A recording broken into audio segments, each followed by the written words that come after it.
Katrīna dzimusi ap 287. gadu. Jau bērnībā viņai labi veicas skolā. Katrīnas tētis viņai palīdzēja mācībās, iekārtojot tai bibliotēku un atteicinot labākos skolotājus. Katrīna drīz vien pārspēja skolotājus, un tie nevis mācīja Katrīnu, bet gan paši kļuva par viņas mācekļiem.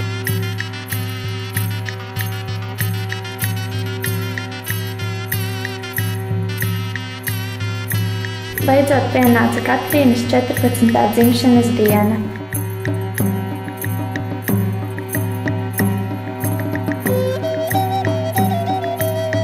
Neilgi pēc tam nomira viņas tēvs, un meitenei bija jākļūst par Aleksandrijas valdnieci. Vēlāk sapulcējās visi Aleksandrijas dižciltīgie un kopā ar Katrīnas māmu lūdza meitenei precēties, bet viņa atbildēja, ka kļūšot par sievu tam, kurš būs gudrāks, skaistāks, bagātāks un augstdzimušāks par viņu pašu. Diemžēl tādus starp cilvēkiem nebija iespējams atrast.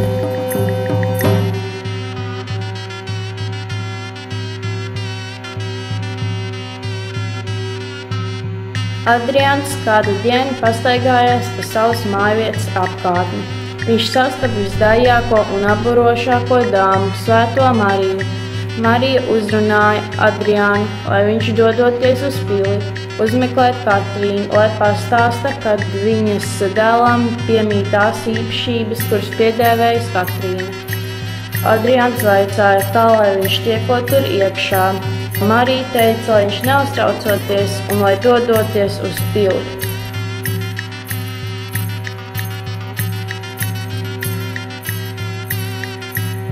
Adrians devās uz Aleksandriju. Viņš uzmeklēja valdnieci Katrīnu, un viņi uzsaka ilgu sarunu par kristīgo ticību.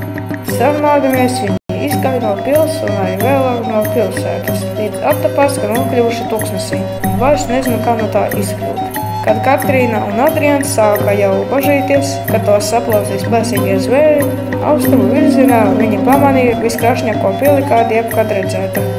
Tos sagadīja jaunava Marija. Marija piesauca Adriānu un lūdza tam nokastīt Katrīnu.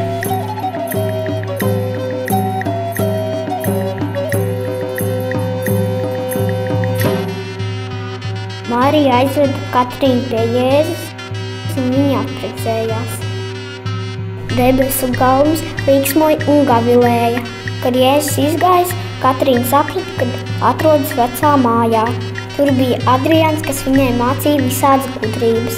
Pirkstā viņai bija palicis gredzens. Pēc 10 dienām Katrīna atgriezās savā pilī.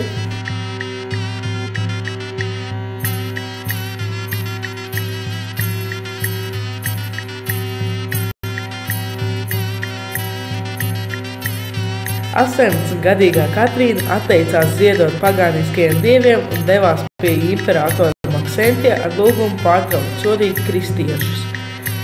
Katrīna centās pārliecināt, ka ir tikai viens dievs. Maksentijs uzaicināja diskutēt 50 gudros, bet tie visi atzina Katrīnas taisnību un pieņēma kristīgo ticību.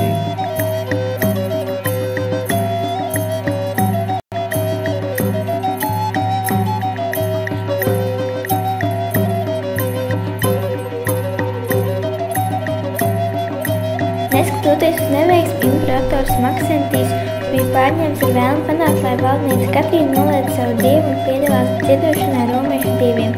Maksentijs piedāvāja tai kļūt par viņa iemīļoto, bet Katrīna viņu noraidīja, teikdam, ka esot salāvāta ar kungu Jēzu.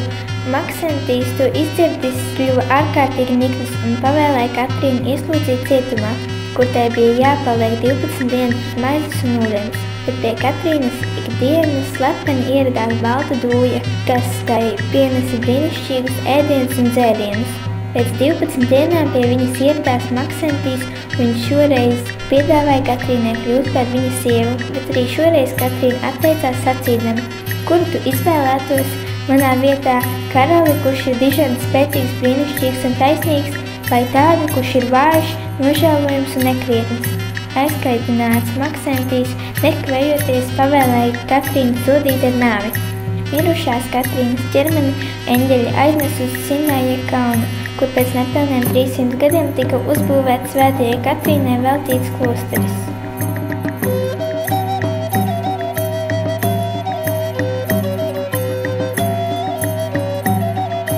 Visu viduslaiku periodu Svētā Katrīna bija viena no nozīmīgākajām katoļu svētajām. Svētajai Katrīnai bija veltītas neskaitāmas baznīcas un kapelas.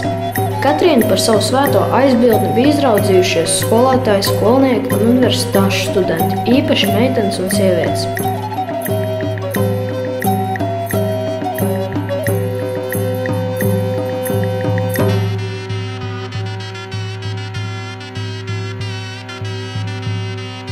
Svētā Katrīna kļuva arī par vairāku Eiropas pilsētu patronesi.